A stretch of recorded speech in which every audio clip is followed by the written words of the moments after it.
Bismillahirrahmanirrahim. Alhamdulillahirabbil alamin. Wassalatu wassalamu ala sayyidina maulana Muhammad an-nabiyil amin wa ala alihi washabihi ajma'in. Wa la haula wa la quwwata illa billahil aliyyil azim. Amma ba'd. Alhamdulillah, kita semua telah mendengarkan uraian ilmu yang luar biasa dari dhaifan al-aziz, tamu mulia kita, tamu agung kita, al-alimul allamah Asy-Syaikh Awad Karim Uthman Al-Aqali Al-Maliki. Beliau di pertemuan pertama ini, di seminar kajian ilmu ini, telah kita adakan di pondok pesantren yang penuh dengan keberkahan ini, pondok pesantren Zawiyat Syekhana Muhammad Khalil Ibn Abdul Latif tahta isyraf Lora Ismail Al-Askhali hafizahullah ta'ala. Beliau Fadilatul Syekh Awad Karim Uthman membuka seminar ini dengan basmalah, hamdalah, begitu juga dengan salawat taslim kehadiran baginda Muhammad sallallahu alaihi wasallam. Dan beliau sebelum memasuki terhadap syarah di setiap bait-bait syair lil Imam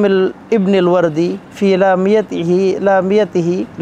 Ibn al-Wardi yang dikenal dengan Lamiyah Ibn al-Wardi, beserta ta'liqat Syekh Muhammad Khalil Ibn Abdul Latif Al-Bangkalani, komentar-komentar kecil atau syarah-syarah yang ringkas terhadap sebagian kalimat-kalimat yang ada di bait ini yang telah ditulis oleh Syekhuna Muhammad Khalil Ibn Abdul Latif Al-Bangkalani. Beliau berkenan untuk memberi ijazah kepada kita semua dengan ijazah al-hadits al-musalsal bil awwaliyah, yang kita semua ketahui bahwasannya hadis ini bersambung sanadnya terhadap al-Imamul Alamah al-Imam Sufyan ibn Uyainah, yang beliau mengambil hadis tersebut dari Amr ibn Dinar, dan Amr ibn Dinar mengambil dari al-Imam Abi Qabus Maula Abdullah ibn Amr ibn al-As, mengambil langsung dari al-Imam Abdullah ibn Amr ibn al-As radhiyallahu ta'ala anhu dari baginda Muhammad sallallahu alaihi wasallam. Nabi Muhammad sallallahu alaihi wasallam bersabda, ar-rahimuna yarhamuhumur rahman tabaraka wa ta'ala, irhamu man fil ardi yarhamu atau yarhamkum man fis sama. Riwayah bidhammi yarhamukum atau riwayah bisukun awil jazmi yarhamkum. Akan tetapi al-Imam al-Syekh Zahid Al-Kautsari rajjaha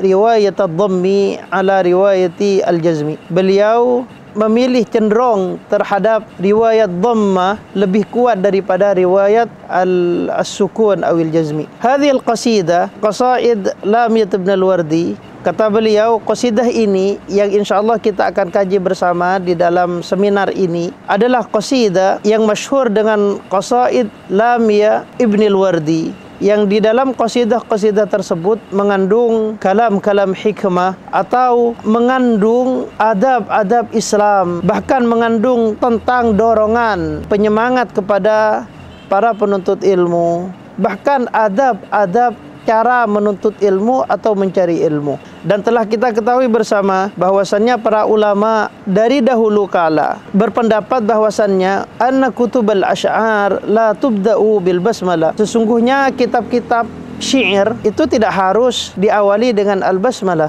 tidak seperti kitab-kitab syariat-syariat yang lain. Akan tetapi ketika bait syair tersebut atau qasaid atau asy'ar ketika mengandung hikam Islamiyah, hikmah-hikmah Islam, atau mengandung adab-adab syariah, adab-adab Islam, atau ahkam-ahkam syariah, hukum-hukum syariat, seperti matan ini, para ulama mendahulukan al-basmalah sebelum menyebut qasidah-qasidah tersebut. Seperti di sini beliau An-Nazim memulai kitab tersebut dengan al-basmalah, bismillahirrahmanirrahim. Kita ketahui bersama bait yang ada di kitab ini adalah kitab ala wazni al-ramal di ilmi al-arud, yang wazannya fa'ilatun fa'ilatun fa'ilatun fa'ilatun fa'ilatun fa'ilatun 6 marrat, 6 kali fa'ilatun 6 marrat. Al-Imam Ibn al-Wardi yang dikenal dengan Ibnul Wardi adalah al-Imamul Adib, pakar di dalam bahasa Arab, al-faqih, bahkan beliau dikenal dengan pakar di dalam ilmu fikih. An-Nabi ay daqiqin nazar,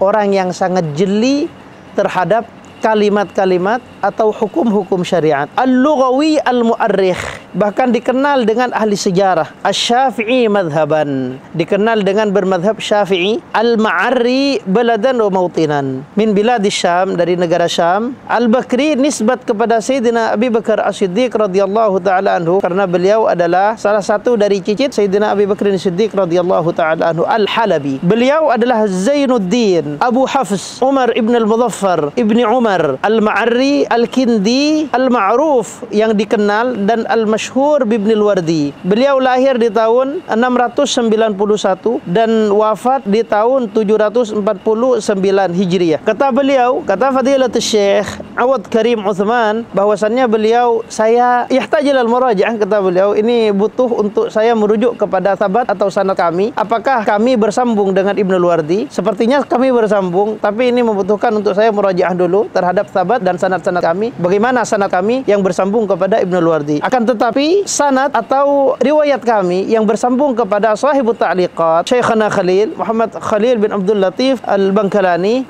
beliau punya sanad yang bersambung kepada Syekhana Khalil radhiyallahu taala anhu rahimahullahu taala rahmatan wasi'ah. Kata beliau, arwi jami'a muallafat Maulana Al-Kiai Al-Haj Khalil bin Abdul Latif Al-Bangkalani. Dari siapa? Beliau meriwayatkan dari Syekh Abdurrahman Muhammad Ahmad Al-Maliki. Ini perlu untuk para adik-adik santri untuk menulis, karena ini adalah sanad yang penting untuk kita ketahui. Dan meriwayatkan dari Syekh Qasamullah Al-Maryud, dari Syekhul Imam Mufti Diyar Al-Misriyah Syekh Ali Jum'ah, dan meriwayatkan dari Syekh As-Sayyid Abdullah bin Abdul Qadir At-Talidi, dan dari Syekh Muhammad Awamah, yaitu adalah salah satu guru kami yang dulu berdomisili di kota Madinah Al-Munawwarah, hafizahullahu taala. Beliau juga meriwayatkan dari Syekh Maimun Zubair Sarang, yang mereka para ulama tersebut meriwayatkan dari Alamuddin Musnidid Dunya Al-Imam Al-Allamah Al-Musnid Syekh Muhammad Yasin bin Isa Al-Fadani. Syekh Yasin Al-Fadani, Syekh Yasin Padang, mengambil dari Al-Muammar Al-Kiai Al-Haj Muhammad Ma'sum Ibn Ahmad Al-Lamisi, kata beliau, atau Lamsi, dari Al-Lasmi atau Al-Lasimi, kata beliau, dari Lasam. Anil Muammar, dari Muammar Al-Kiai Al-Haj langsung Syekhana Khalil. Ini adalah sanad beliau yang bersambung kepada Syekhana Khalil. Materi yang dikaji di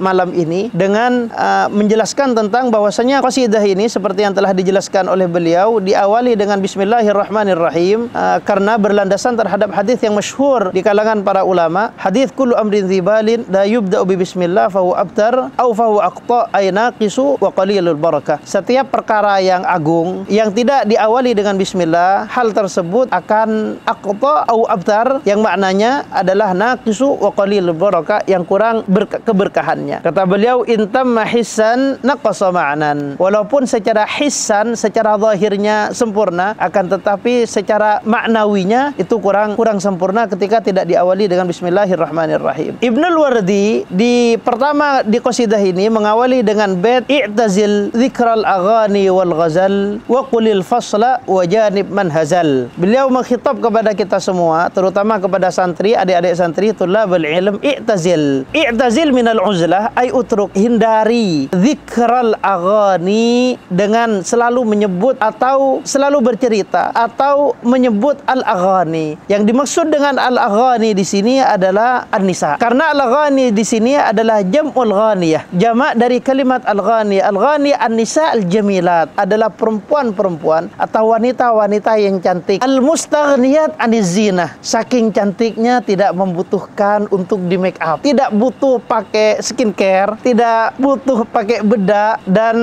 lipstick dan semacamnya. Perempuan-perempuan yang memang secara fitrahnya mereka diciptakan oleh Allah Subhanahu wa taala sebagai perempuan yang cantik. Tidak butuh kita santri untuk terlena atau mempentingkan membahas perempuan, bagi kita tidak penting. Ini secara ringkasnya. Secara ringkasnya, kita sebagai santri atau kaum muslimin atau murid, kita pemuda-pemuda, perempuan itu tidak penting di dalam kehidupan kita. I'tazil dzikral aghani wal ghazal. Al-ghazal adalah kalamun raqiq, adalah bahasa yang lembut, yang indah atau gombalan. Tidak perlu kepada kita lontarkan kepada perempuan-perempuan di luar sana. Kalamun raqiq fil lafzi wal ma'na, ada adalah bahasa yang indah, yang lembut dari sisi makna, bahkan dari sisi lafal. Itu adalah ghazal yang memang tertuju untuk fi wasfin nisa, di dalam menceritakan tentang perempuan atau bentuk perempuan atau perempuan secara umum, dan dikenal oleh di kalangan ulama dengan at-tashbib, al-ghazal atau at-tashbib. Tashabbaba ay taghazzala fiha ay fil mar'a atau fihinna ay fin nisa. Taghazzala, tashabbaba, rayuan-rayuan gombal. Laki-laki lontarkan dengan ibarah syi'riyah atau ibarah ghazaliyah yang dilontarkan untuk menjelaskan seputar perempuan atau para gadis, para perempuan-perempuan cantik. Kita ketahui bersama Allah Subhanahu wa taala dalam Al-Qur'an mengatakan di dalam surah At-Tariq, kita dituntut untuk berbicara dengan bicara yang hak, bicara yang tidak mengandung hal-hal yang tidak baik, bahkan bicara yang mengandung, yang mengarah terhadap muharramat, obrolan atau omongan yang dilarang di dalam syariat, dilarang oleh Allah Subhanahu wa taala. Kita ketahui bersama bahwasannya al-fasl bi ma'na al-haq. Allah mengatakan innahu laqaulun fasl, bahwasannya Al-Qur'an adalah qaul, adalah wa ma huwa bil hazal. Al-Qur'an bukan guyonan, Al-Qur'an bukan candaan, Al-Qur'an bukan main-mainan.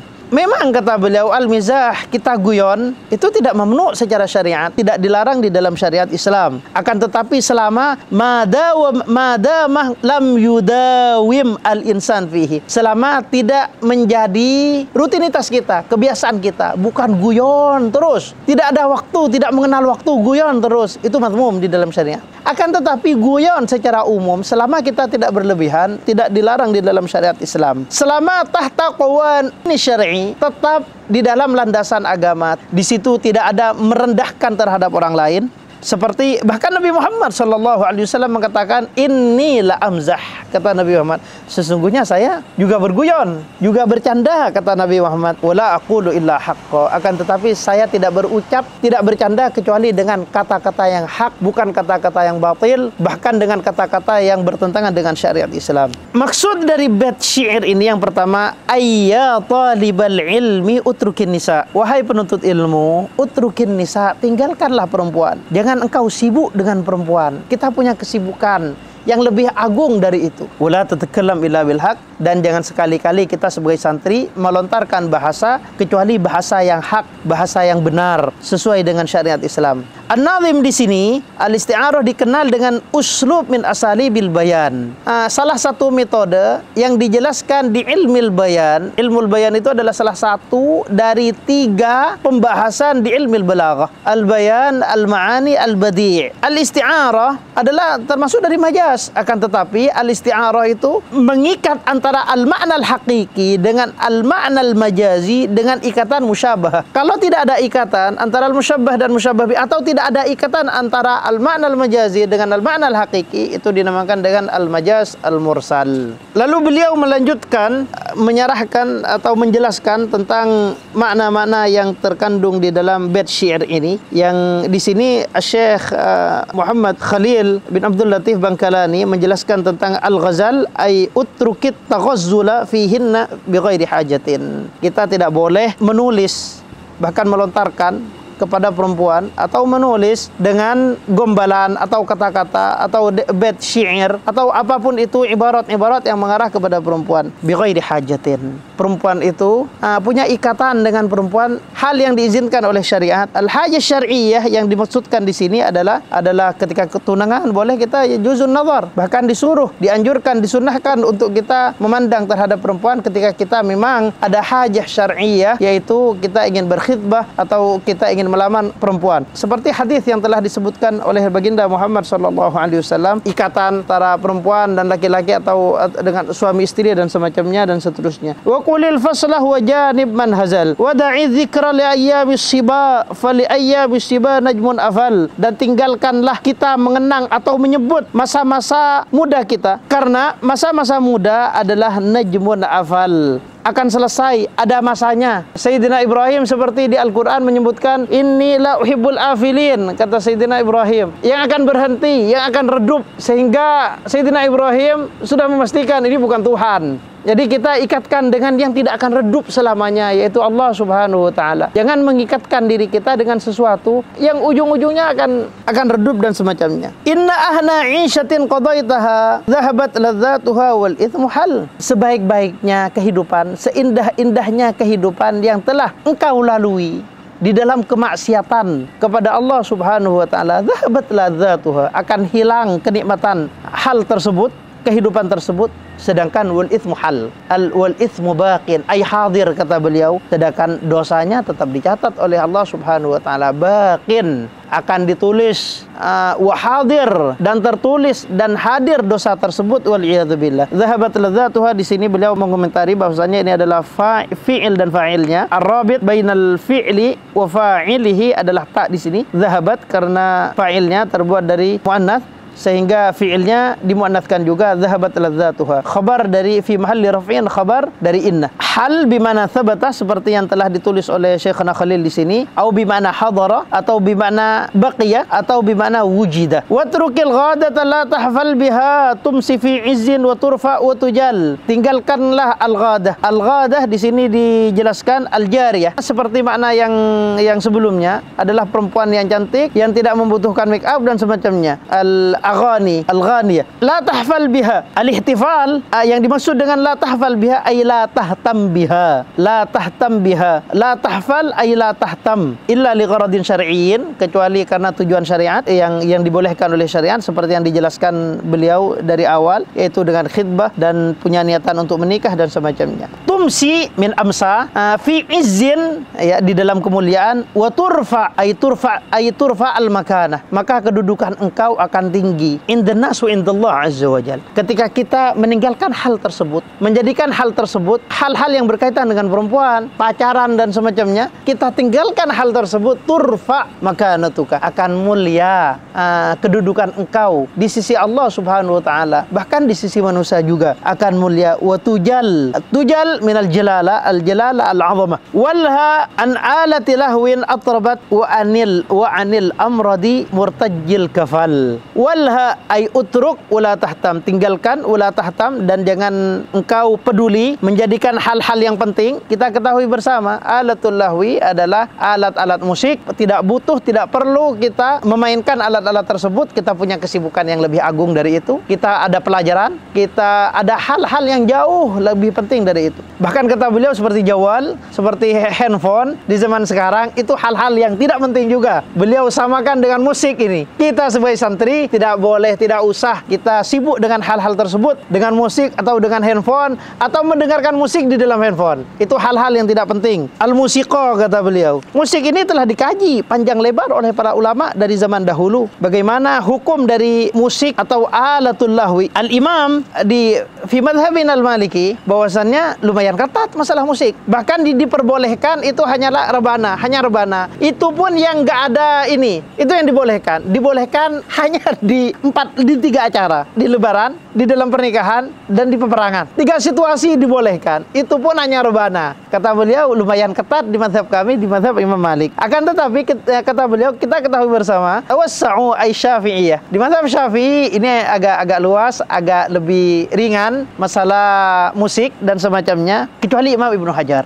Ibnu Hajar ketat di dalam masalah musik. Bahkan Al-Imam Ibnu Hajar menulis kitab, Al-Imam Syihabuddin Abil Abbas Ahmad ibn Muhammad ibn Ali Ibni Hajar Al-Ma'ruf bil-Haytami Al-Makki.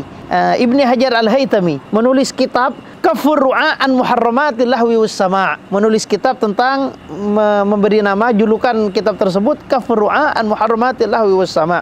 Dan di mazhab Al-Imam Abu Hanifah juga, wa anil amradi utrukil amrad, tinggalkan, bahkan bukan hanya perempuan, bukan hanya alat musik, bahkan laki-laki yang amrad. Siapa yang dimaksud laki-laki yang amrad? Ini dikaji panjang lebar oleh para ulama di zaman dahulu. Saking bagaimana para ulama kita untuk menjauhi hal-hal yang dilarang oleh Allah Subhanahu wa taala yang berkaitan dengan syahwah dan semacamnya. Al-amrad, kata beliau, adalah anak-anak laki-laki yang bersih, yang ganteng, di umur yang masih tidak punya jenggot, masih belum tumbuh jenggotnya. Kenapa? Agar setan tidak mempermainkan kita sehingga kita punya kecenderungan terhadap amrad tersebut. Wal'iyadzubillah. Bahkan Al-Imam An-Nawawi, Abi Zakaria Yahya bin Syaraf An-Nawawi melarang kita memandang terhadap amrad itu bil kulliyah. Apa yang dimaksud bil kulliyah? Wa in kan bi ghairi syahwah, katanya. Walaupun kita tidak syahwat, tidak boleh kita memandang amrad. Dan ada sekarang, kata beliau, orang sudah umurnya sudah melebihi amrad tapi tetap tidak tumbuh. Jenggotnya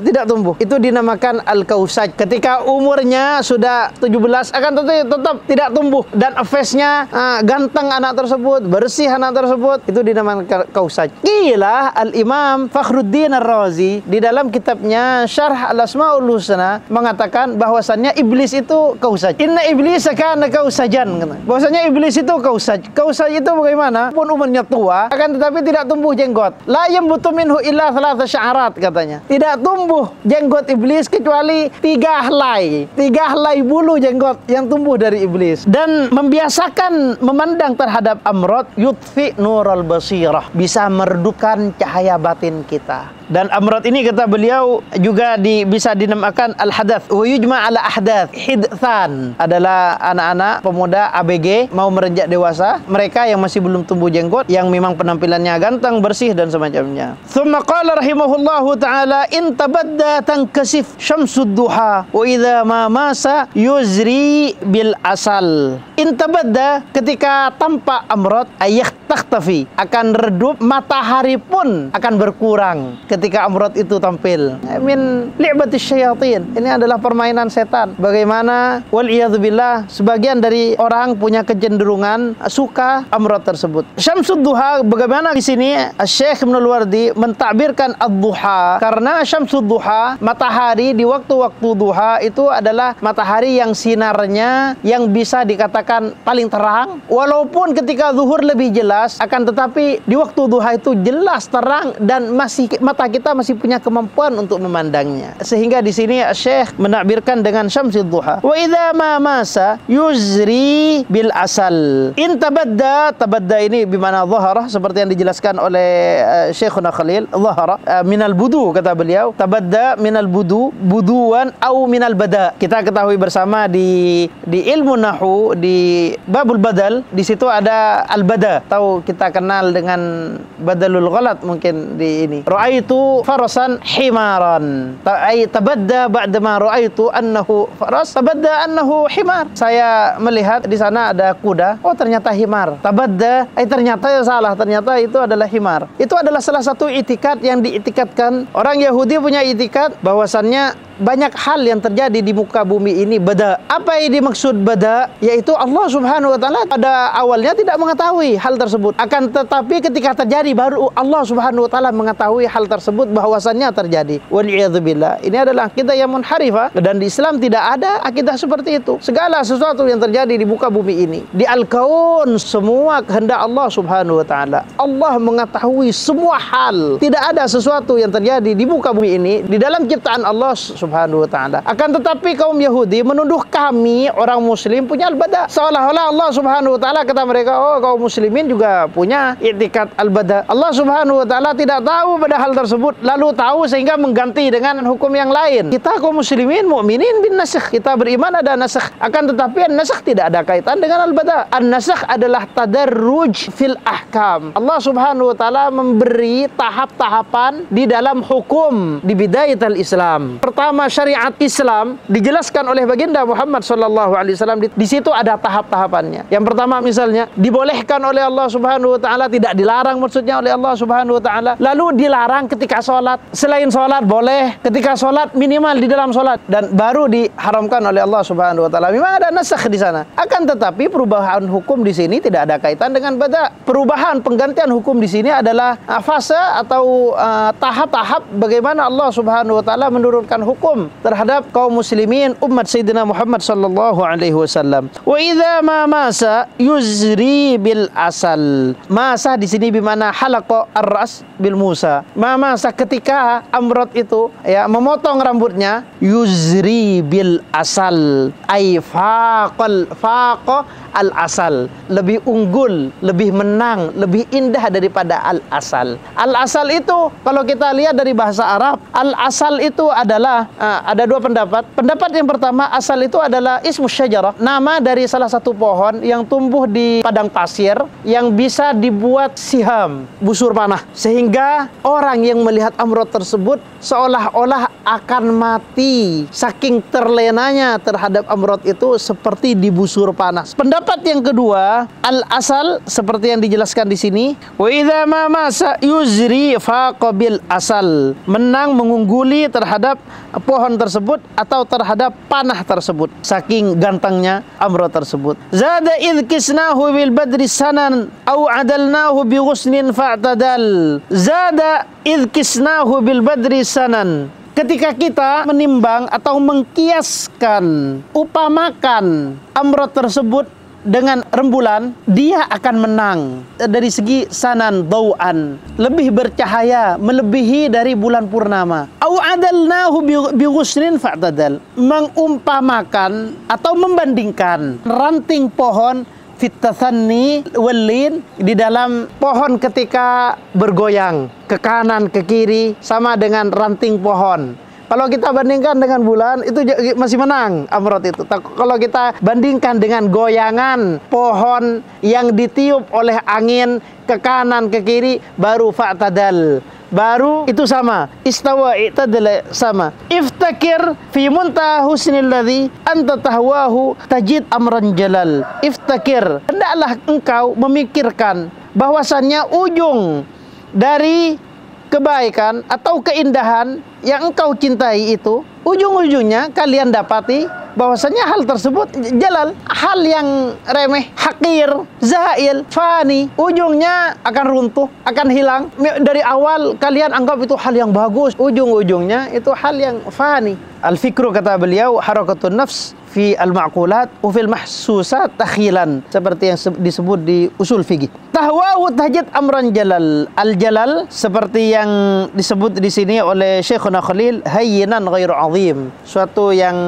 enteng, yang remeh, bukan hal yang agung. Jadi masalah amrod, masalah perempuan, masalah musik itu hal yang receh, yang remeh, bukan hal yang agung. Ujung-ujungnya kita ketahui itu bukan hal yang, bukan dari akhir dari segalanya. Ada masanya dan akan redup, tidak ada gunanya di dalam hidup kita. Al-jalal di sini kata beliau min asma'il adad. Kita ketahui ini di ilmu usul fikih nyentil ustaz ke masalah menikah, asma'ul adad. Apa yang dimaksud asma'ul adad adalah kalimat-kalimat yang punya dua arah, yang berseberangan. Satu kalimat tapi maknanya mengarah kepada diddu hadhil kalimat, lawan dari kalimat tersebut. Jadi al-jalal terkadang bimana azim dan terkadang bimana al-haqir. Al-jalil wal haqir diddan, dua kalimat yang bertolak belakang. Sebaliknya artian sebaliknya jalil, haqir. Tapi al-jalal kadang bimana al-jalil, kadang bimana al-haqir. Seperti kita ketahui bersama kisah imra'ah, cerita dari perempuan sahabiyah al-jalilah, al-azimah, al-muhibbah, yang dikenal dengan nama Sumaira binti Qais min Bani Dinar. Beliau dulu di peperangan Uhud radhiyallahu taala anha. Ketika selesai peperangan Uhud di tahun ketiga dari hijrah baginda Muhammad sallallahu alaihi wasallam, ketika para sahabat mau bergegas untuk pulang kembali ke kota Madinah, perempuan tersebut berdiri menunggu para sahabat yang mau balik atau kembali ke kota Madinah. Dan para sahabat mengucapkan belasungkawa terhadap perempuan tersebut, dikarenakan di peperangan Uhud ternyata karena abuha kutila, orang tuanya tumbang, bahkan suaminya tumbang, bahkan ibnuha kutil, anaknya tumbang. Di riwayat yang lain akhuha kutil, saudaranya pun tumbang. Artinya keluarganya semua tumbang di peperangan Uhud. Akan tetapi tetap perempuan tersebut mengatakan, "Ma fa'ala Rasulullah?" Apa yang terjadi kepada baginda Muhammad sallallahu alaihi wasallam? Orang mengatakan, "Orang tuamu telah tumbang di peperangan Uhud." "Ma fa'ala Rasulullah?" Apa yang terjadi dengan baginda Muhammad sallallahu alaihi wasallam? Ada lagi salah satu sahabat berjalan di depan dia dan mengatakan, "Suamimu tumbang." Kalau mungkin dari zaman sekarang mengucapkan belasungkawa. Tetap perempuan tersebut mengatakan, "Ma fa'ala Rasulullah?" Apa yang terjadi kepada baginda Muhammad sallallahu alaihi wasallam? Ada sebagian sahabat mengatakan, "Khairan." bihamdillah. Alhamdulillah Nabi Muhammad SAW di dalam keadaan baik. Khairan kama tuhibbin, au bihamdillah kama tuhibbin, dalam keadaan baik seperti yang engkau inginkan wahai perempuan. Dan perempuan tersebut mengatakan, aruni hatta anzura ilaih, tampakkan kepada saya mana baginda Muhammad SAW. Perempuan itu masih tidak tenang sebelum melihat baginda Muhammad SAW. Fa usyira laha, sahabat memberi isyarat itu baginda Muhammad SAW. Falamma ra'athu, ketika perempuan tersebut melihat memandang baginda Muhammad SAW, lalu berkata, melontarkan bahasa yang luar biasa indah dari perempuan tersebut, mengatakan, ma ba'daka kullu musibatin ba'daka jalal ya Rasulullah. Segala musibah selama tidak berkaitan dengan engkau baginda Muhammad SAW receh bagi saya, tidak ada artinya bagi saya selama tidak menimpa engkau baginda Muhammad SAW.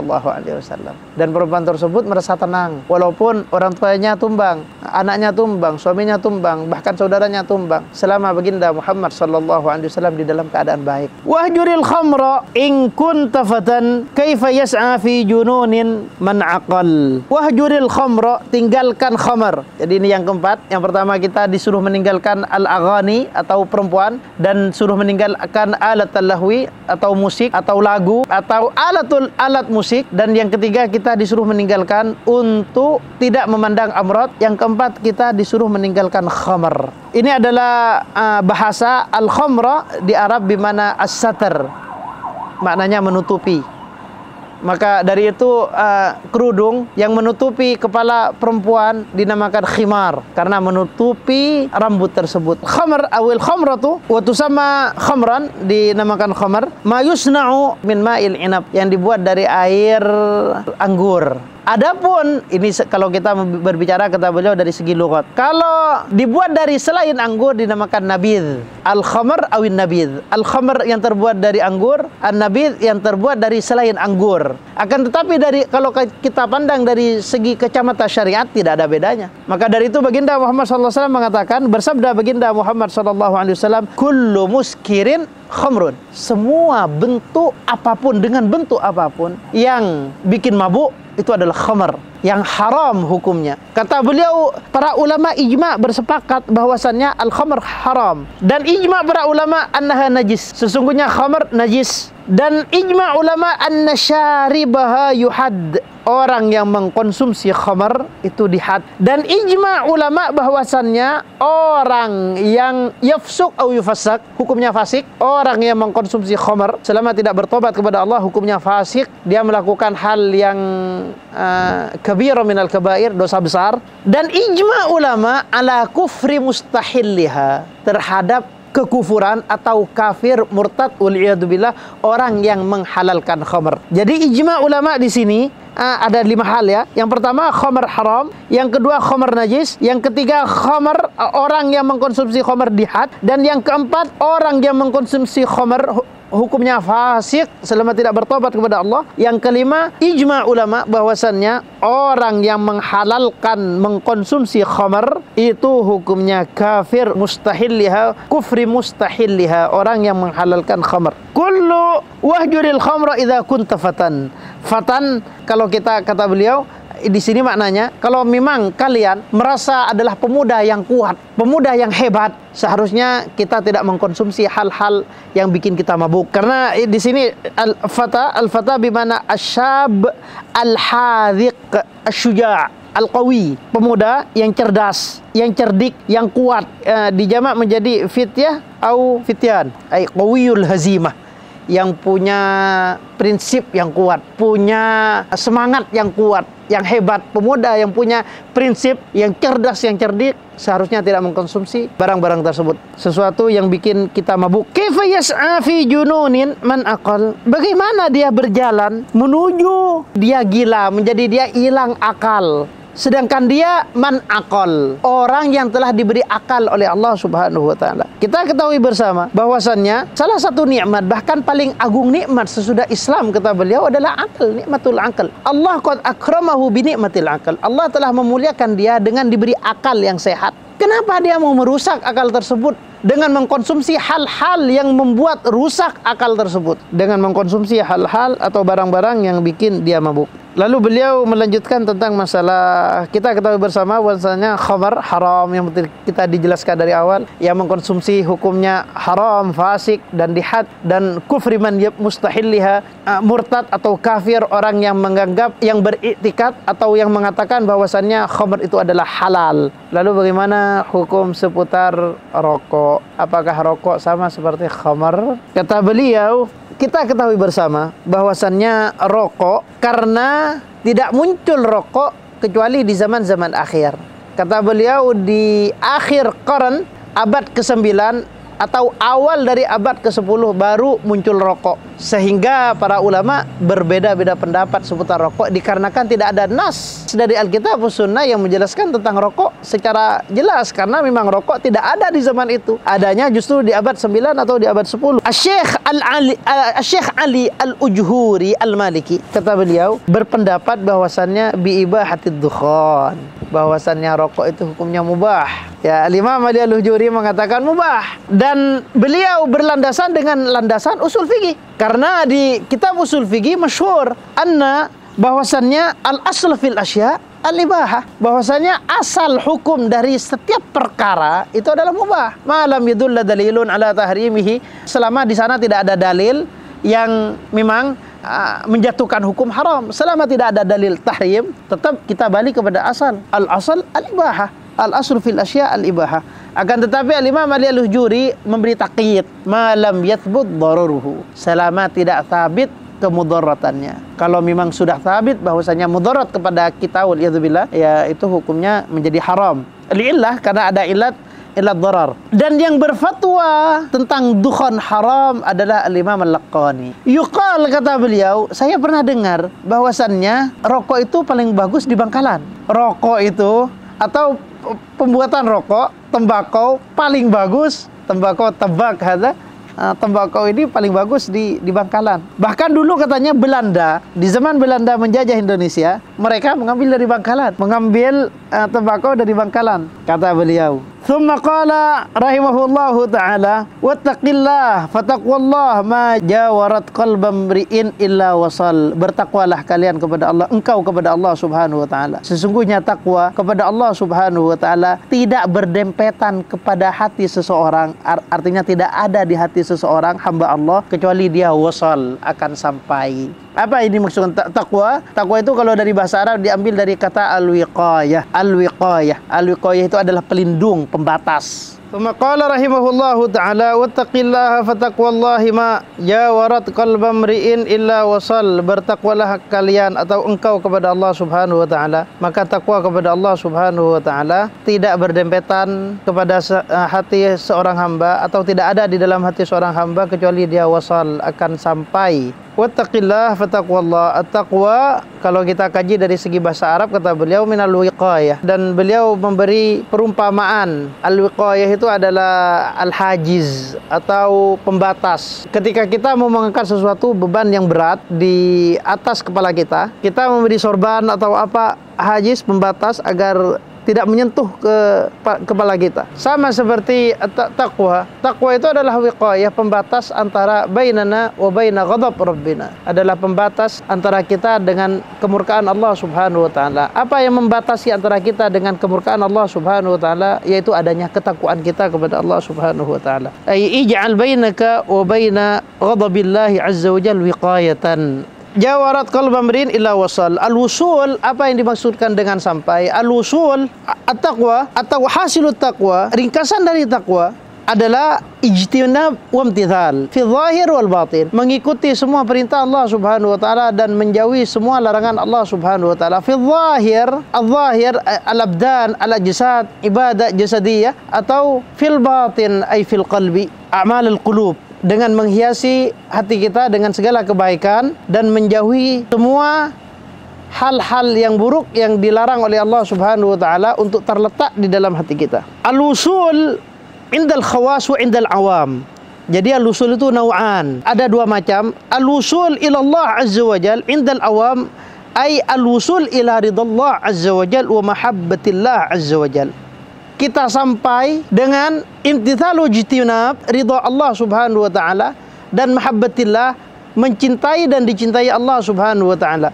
Bi ansar muhibban wa mahbuban, dengan menjadikan kita seseorang yang mencintai Allah dan dicintai Allah subhanahu wa ta'ala. Radiyan wa mardiyan, ridha terhadap Allah akan semua takdir Allah subhanahu wa ta'ala, dan mardiyan, dan diridhai Allah subhanahu wa ta'ala. Hakadha yaqulun indal ammah, kata beliau. Seperti itu para ulama, al-usul indal ammah, ketika menjelaskan di depan orang awam. Akan tetapi al-usul indal khawas, usul yang dinamakan sampai bagi orang khawas, al-usul ila ma'rifatillahi dzauqan, usul sampai mengenal Allah subhanahu wa ta'ala dzauqan, di dalam hati kita, di dalam perasaan kita, mengenal Allah subhanahu wa ta'ala. Ma'rifatullah imma bidzauq wa imma bil ilm.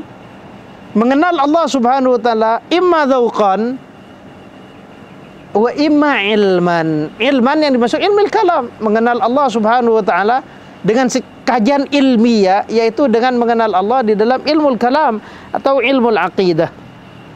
Dan al-usul tidak bisa kita raih, kita capai illa bil mujahad, kecuali dengan upaya yang keras, yang tinggi. Wa dzikr, entah itu dzikril qalbi, selalu mengingat Allah subhanahu wa ta'ala, dikenal di kalangan ulama dengan al-irfan al-dzauqi, ma'rifah dzauqiyah atau al-irfan al-dzauqi. ثم قال رحمه الله تعالى ليس من يقطع طرقا بطلا إنما من يتق الله البطل. Orang yaqta'u turqan, bukan begal, kata beliau, yang dinamakan batal. Yaqta'u turqan yaitu begal, orang yang sebeda nang jalan nang zaman lambat, nika beda nang jalan ngambak orang jalan nang padang pasir atau nang tempat-tempat gelap, tempat-tempat yang tidak ramai, dan dirampok. Itu man yaqta' turuq, yaqta' atau quta'at tariq. Bukan mereka yang dinamakan batal.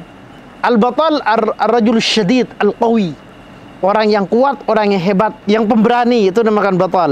Kenapa dinamakan batal di bahasa Arab? Karena yubtilu hayata man yu'ariduhu wa yuqatiluhu wa ya'taridu alaih. Karena dia membatalkan atau yubtilu, merobohkan, membatalkan kehidupan atau nyawa orang yang berani melawan mereka. Yubtilul hayah, membatalkan nyawa, artinya membunuh orang yang menentang terhadap mereka. Akan tetapi kata beliau, kalau kita mengkaji dari kacamata syariat, al-batal asy-syadid al-qawi, seperti hadis yang disabdakan baginda Muhammad sallallahu alaihi wasallam, laisa syadid bisur'ah, orang yang kuat, yang hebat bukan orang yang menang ketika bertikai, yang menang ketika berkelahi, akan tetapi mayyamliku nafsahu indal ghadab. Orang yang kuat, yang hebat, yang pemberani adalah orang yang bisa menghandle, menahan kemurkaannya, nafsunya ketika dia lagi murka. Ketika dia lagi marah, lagi murka, dia bisa menahan hawa nafsunya. Itu orang yang hebat. Itu orang yang batal. Kata beliau, kenapa dinamakan batal? Karena dia bisa melawan sesuatu yang kuat, yang jauh lebih kuat dari syaitan. Seperti sabda baginda Muhammad sallallahu alaihi wasallam, a'dal a'da nafsuka allati baina jambaik. Paling musuh atau paling kuat musuh kalian adalah nafsu kalian yang ada di dalam diri kalian. Bahkan di riwayat yang lain dijelaskan aqwa min sab'ina syaitanan. Nafsu itu lebih kuat dari 70 syaitan. Tsumma qala rahimahullahu taala illa man yattaqillah, kecuali orang yang bertakwa kepada Allah subhanahu wa taala, itu yang bisa dinamakan al-batal, al-batal al-haqiqi. Saddiqi syar'a, kalau kita kaji dari bahasa Arab, imma syar' bi mana al-millah atau syar' bi mana ad-din. Ad-din, kalau kita mengingat definisi ad-din yang telah dijelaskan oleh Al-Imam Al-Bajuri fi Syarh Al-Aqidah, wad'un ilahiyyun hamilun lidawin nufus as-salima ila akhirih, kalam tawil, yang definisi yang lumayan panjang dari Al-Imam Al-Bajuri. Akan tetapi kata beliau itu yahtaj ila tafkik, harus dibedah, kata beliau. Setiap kalimatnya harus dibedah. Saddiqi syar'a bi hadfil mudhaf, kata beliau. Saddiq, benarkanlah atau berimanlah engkau kepada sahibus syar', baginda Muhammad sallallahu alaihi wasallam. Wala tarkan ila rajulin yarsudu bil laili zuhal. Tidak boleh kita percaya terhadap orang yang hanya mengandalkan dengan bintang Apa yang dimaksud al-arraf wal munajjim, kata beliau, yaitu dukun atau orang sakti, atau kata Indonesia orang pintar, ya orang yang temak sakti ya, orang yang terma pintar, orang yang bak. Tak usah kita percaya kepada mereka. Itu dinamakan al-munajjimin. Kenapa? Karena mereka ya'tamidun alal anjum. Mereka beriktimat atau merujuk terhadap pergerakan bintang. Mun bintang ke kanan, arus setera, arus redup, oh berarti kaki celaka. Oh ada la tusaddiq. Jangan membenarkan orang seperti mereka. Saddiq sahib syara'. Mun iman kake, mun abenderakin kake, iman dak ke Nabi Muhammad sallallahu alaihi wasallam sahib syara'. Wala ta'tamid ala man ya'tamidun 'ala al-kawakib. Dan kita tidak boleh merujuk atau kembali terhadap orang atau membenarkan, mengimani terhadap orang-orang yang membina, membangun itikadnya tergantung dengan pergerakan bintang. Bahkan ada sebagian dari mereka, kata beliau, dengan pergerakan air, melihat air. Oh ini akan celaka. Oh ini orang akan sukses, dilihat dari air. Bahkan ada yang dari garis tangan, dilihat garis tangan kita. Oh berarti kamu orang yang sukses. Oh kamu akan celaka pada ujungnya. Kita tidak boleh membenarkan mereka. Nabi Muhammad SAW bersabda, la syamah wala tiarata fil Islam. Enggak ada tiarah di dalam Islam. Nabi Muhammad menafikan hal tersebut, menghilangkan pemikiran atau itikat munharif seperti itu di zaman baginda Muhammad SAW, dan itu itikat orang muslim. Kata beliau, kalau kita mau mencari pendapat, jangan mencari pendapat munajjimin, dukun. Bagaimana kita merujuk kepada Allah Subhanahu wa taala? Di syariat Islam ada istikharah. Istikharah yang kita minta petunjuk kepada Allah Subhanahu wa ta'ala, bukan kita minta petunjuk kepada orang yang mengaku orang pintar atau dukun dan semacamnya. Diriwayatkan oleh Al-Imam Al-Hakim fil Mustadrak dan Imam Abu Dawud dan Al-Imam At-Tirmidzi, hadis Nabi Muhammad SAW bersabda, man ata arrafan fasaddaqahu faqad kafara bima unzila ala Muhammad SAW. Orang yang mendatangi, yang mengaku pintar atau dukun, fasaddaqahu, lalu dia membenarkan dukun tersebut, faqad kafara, maka sungguh dia kufur terhadap apa yang diturunkan kepada baginda Muhammad SAW. Berarti dia kufur kepada Al-Quran, wal iyadzu billah. Saddiqi syara wa la tarkan ila rajulin yarsudu bil laili zuhal. Zuhal ini adalah salah satu nama dari bintang. Kata beliau, ada zuhal, ada syara, ada marikh, ada syams, ada atarid, ada qamar ila akhirih. Dan dulu ada cerita di salah satu muluk kerajaan Raja Islam, ketika dia berangkat bersama semua juyush, mangkat ampun, bersama perangkat-perangkatnya untuk berperang. Datang nang jalan pada orang Araf, orang dukun. Ya. Bahkan nulis surat, kirimin surat raja menikah, Isroja mangkat, jangan berangkat hari ini. Kenapa? Karena kamu akan kalah. Orang Islam sekarang akan kalah, akan celaka, akan tumbang jika berangkat di hari ini. Di sini hari ini hari yang tidak baik untuk peperangan. Akan tetapi dia tetap berangkat, tidak mendengarkan apa yang dikatakan oleh dukun tersebut. Berangkat, apa yang terjadi? Ternyata menang. Di peperangan tersebut menang, orang muslimin menang. Maka Abu Tammam adalah salah satu syair Abbasi mengatakan, as-saifu asdaqu imba'an minal kutubi, bahwasanya pedang jauh lebih kuat, lebih hebat, lebih jujur daripada ketika memberi kabar daripada kitab atau daripada mendengar. Bahwasanya orang muslim, raja Islam tidak mendengarkan arraf tersebut, dia ansya' syi'ran atau menulis bait syair, abad syi'riyah. As-saifu asdaqu imba'an minal kutubi fi haddihil haddu bainal jiddi wal la'ibi. Bahwasanya pedang itu, pedang orang Islam itu lebih kuat, lebih hebat, lebih jujur ketika memberi kabar, melebihi dari surat hanya mengabarkan orang Islam akan kalah dan semacamnya. Ketika berangkat dari ini, pedang justru yang lebih hebat, yang lebih kuat. Tsumma qala rahimahullahu ta'ala, haratil afkaru fi qudrati man qad hadana sublana azza wa jal. Haratil afkaru, ringkasan dari bait ini artinya seperti yang diriwayatkan oleh Al-Imam At-Tabrani fil Awsat, di kitabih Al-Awsat, tafakkaru fi ala'illah wa la tafakkaru fi dzatillah. Kita diperintahkan untuk memikirkan atau berfikir, tafakkur di dalam keagungan Allah Subhanahu wa taala. Wa la tafakkaru fi dzatillah, dan jangan sampai kita berpikir atau memikirkan, berusaha untuk sampai terhadap Zatillah Azza wa Jalla, karena itu hal yang tidak akan mungkin. Al-aqal makhluk dan tidak bisa dia meliputi Al-Khaliq Azza wa Jal. Hatta Nabi Muhammad sallallahu alaihi wasallam kata beliau, la yuhitu billah Azza wa Jal.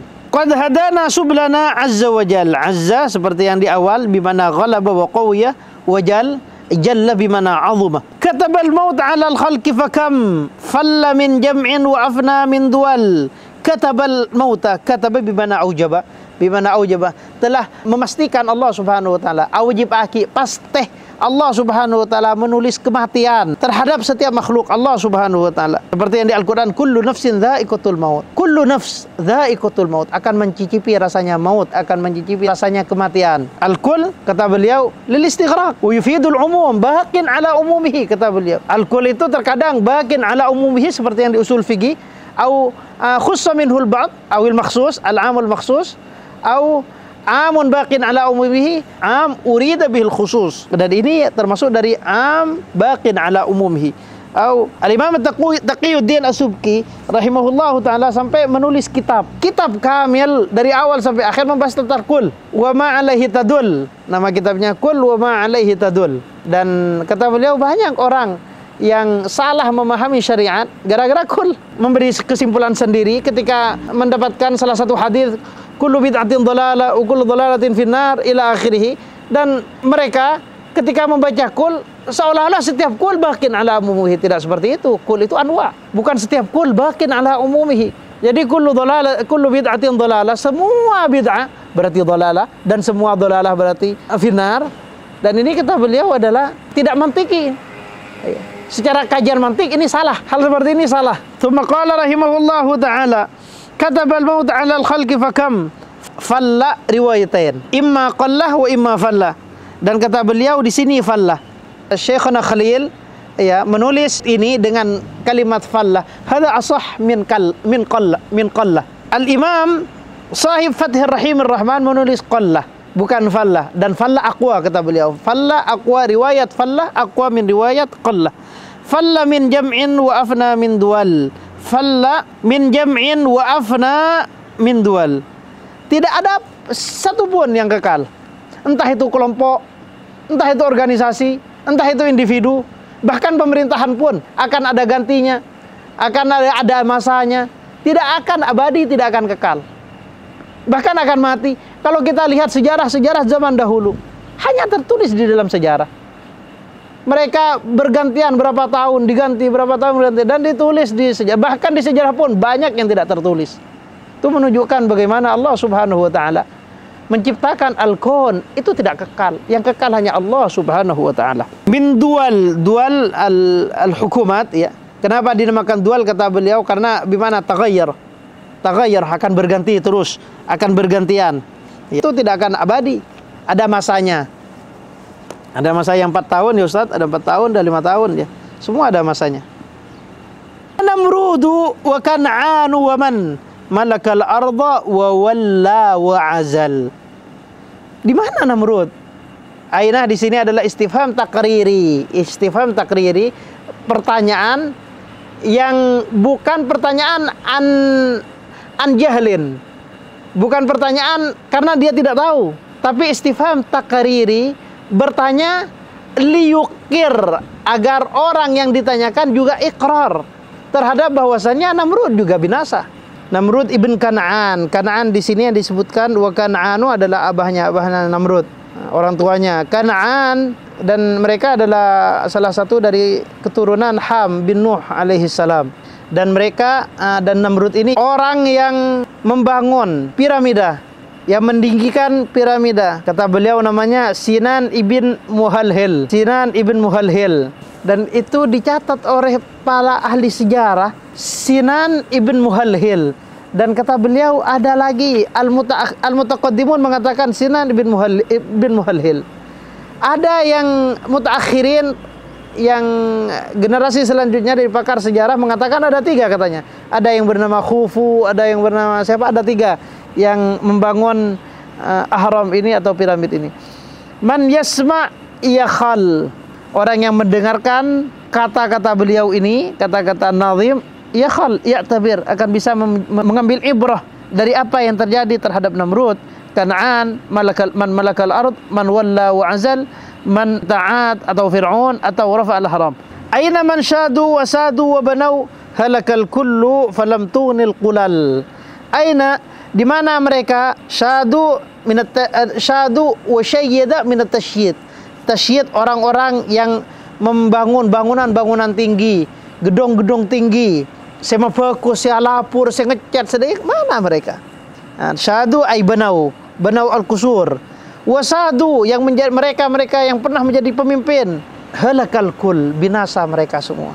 Falam tughni ay tamfa'uhum hadhil binayat, tidak bermanfaat kepada mereka bangunan-bangunan mereka. Mereka akan hilang, cerita mereka akan selesai, ditulis hanya cerita di sejarah yang tertulis, bahkan kebanyakan dari mereka tidak tertulis walaupun di sejarah. Falam tughnil qulal, al-qulal al-binayat, binayat atau bangunan-bangunan tersebut. Dan di sini Syekhna Khalil menulis bahwasannya ada di sebagian percetakan ada yang bait syair yang tidak tertulis di sini, yang berbunyi aina arbabul hija ahlun nuha aina ahlul ilmi wal qaumul uwal. Aina, di mana mereka arbabul hija, al-hija al-uqul, orang-orang yang cerdas. Al-hija bermakna al-uqul, orang yang berakal, orang yang cerdas artinya. Al-uqul, al-aql itu kalau di bahasa Arab termasuk dari nama-nama akal adalah al-hija atau albab, dzawil albab ay al-uqul, atau ulin nuha, ulil albab, ulin nuha. 4 kalimat tersebut bermakna al-aql. Ahlun nuha aina ahlul ilmi wal qaumul uwal, artinya mereka entah kaum yang salihin atau orang yang saleh atau orang yang saleh atau yang tidak saleh, mereka semua akan selesai, mereka semua akan binasa. Mereka yang saleh akan binasa, yang saleh ada masanya, semua akan selesai. Sayu'idullahu kullan minhum wa sayajzi fa'ilan ma qad fa'al. Sayu'idu, Allah akan mengembalikan mereka, kullan, semuanya. Kullan huna ada tanwin iwad an kalimah. Ada tanwin itu ada 2. Ada iwad an kalimah, iwad anil jumlah. Terkadang tanwin itu iwad, pergantian, ganti dari kalimat atau ganti dari jumlah. Biasanya kalau ganti dari jumlah ada di hina idzin yang burun. Wa sayajzi, dan Allah akan membalas fa'ilan ma qad fa'al, setiap orang tergantung dari perilakunya, apa yang telah dia lakukan di muka bumi ini. Wallahu a'lamu bishawab. Ini yang mungkin bisa kami sampaikan dari terjemah dauh beliau atau pembahasan beliau yang telah beliau kaji di Jalsatul Ula, pertemuan pertama dari daurah ilmiah yang kita adakan di Pondok Pesantren Zawiyah Syekhana Muhammad Khalil bin Abdul Latif allati hiya tahta isyraf akhina al-fadil Syekh Ismail Al-Askhali hafizahullah taala. Sekian dari kami. Wassalamualaikum warahmatullahi wabarakatuh.